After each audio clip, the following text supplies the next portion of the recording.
এক গভীর জঙ্গলে একা একা থাকতো এক সুন্দর শিয়াল। জঙ্গলে খাবারের কোনো অভাব ছিল না, যাই পেত তাই খেত, তাই তাই বেঁচে থাকার কোনো কষ্টই হতো না।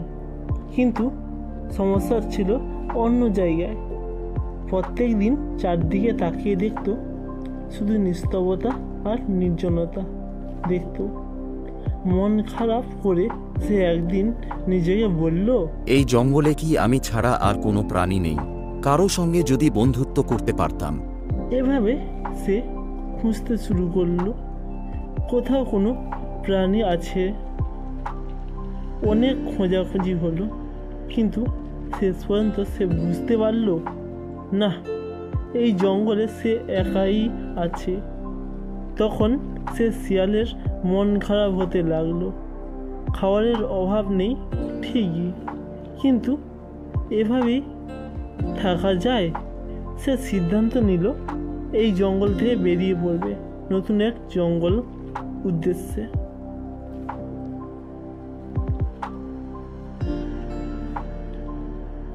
কয়েকদিন পথ চলার পর এক সকালে সে একটি নতুন জঙ্গলের সন্ধান পায়।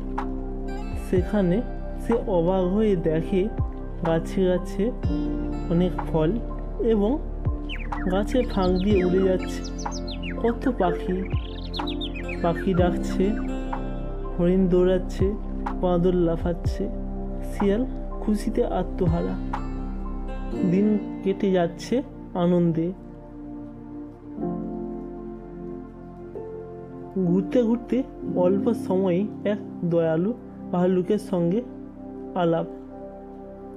খুব অল্প সময় তারা দুজন বন্ধুত্ব হয়ে উঠল। এক সময় খাওয়ার সন্ধানে নদীর ধারে বসে এবং গল্প করে। জঙ্গলের ভিতরে হাঁটতে হাঁটতে গল্প করে।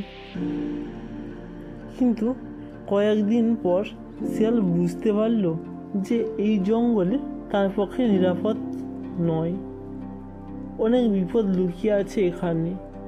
তখন তার মনে পড়ল পুরনো জঙ্গলের কথা, যেখানে একা ছিল, ঠিক ছিল, শান্তিতে থাকতো। বন্ধু, আমি হয়তো আগের জঙ্গলে ফিরে যাব। তুই কি চলবি আমার সঙ্গে? না রে, এই জঙ্গল আমার ঘর, আমি এখানেই থাকবো। ভালুক দুঃখ পেল, কিন্তু কিছু করার ছিল না। একা ফিরে গেল পুরনো জঙ্গলে।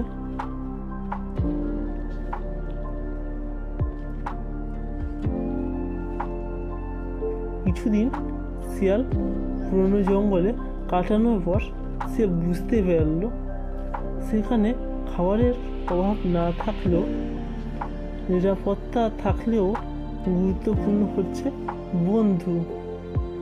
ভালুক ছাড়া তার কোনো কিছুই ভালো লাগছে না। অবশেষে সে সিদ্ধান্ত নিল যে আবারও তার বন্ধুকে আনার জন্য সে ঠিক করবে। পরের দিন ভোরে শিয়াল ছুটল ভালুককে জঙ্গল দিকে। পৌঁছে সে বলল, বন্ধু, আমি একা থাকতে পারছি না। একবার চল না আমার জঙ্গলে। যদি ভালো না লাগে তো তুই আবার ফিরে আসবি। আচ্ছা, একবার তোর জঙ্গলটা ঘুরে দেখি, কেমন তোর জঙ্গল। দুই বন্ধু একসঙ্গে শিয়ালের পুরনো জঙ্গলে ফিরে এলো।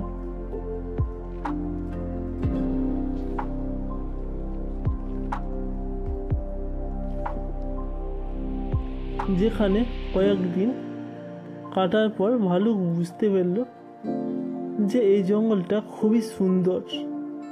এখানে খাওয়ার অভাব নেই, থাকারও কোনো অভাব নেই, এবং সেফ এবং সুন্দর। এরপর তারা আর আলাদা হলো না। দুজনেই মিলে সেই জঙ্গলে সুন্দর জীবন কাটাতে লাগলো।